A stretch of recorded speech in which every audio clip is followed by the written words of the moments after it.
حبيبim ya Habib Allah, tabibim ya Resulallah, dakhilim ya Halilullah, şefiyim hayre halkillah.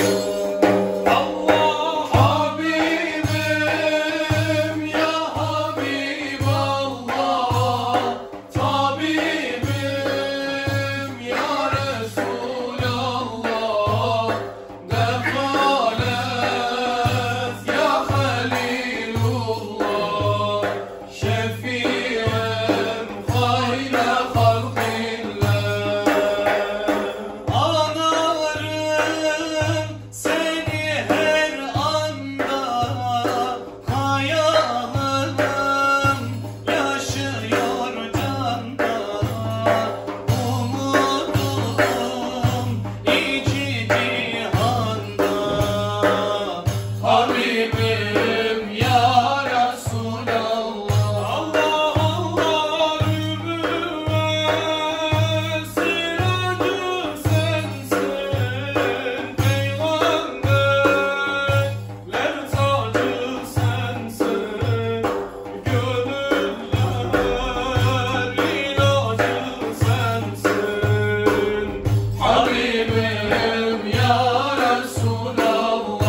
Hasan eydil medet,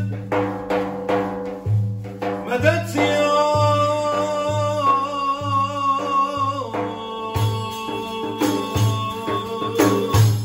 Cedel Hasan eydil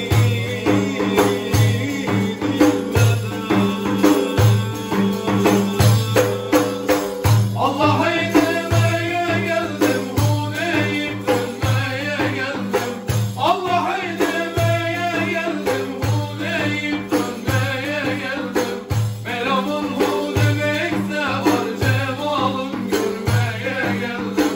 Meramın hu demekte var, cemalın görmeye geldim. Allah Allah diye diye varacağız Medine'ye. Allah Allah diye diye varacağız Medine'ye. Orada Resulullah'ı görüp alacağız bir hediye. Orada Resulullah'ı görüp alacağız bir hediye.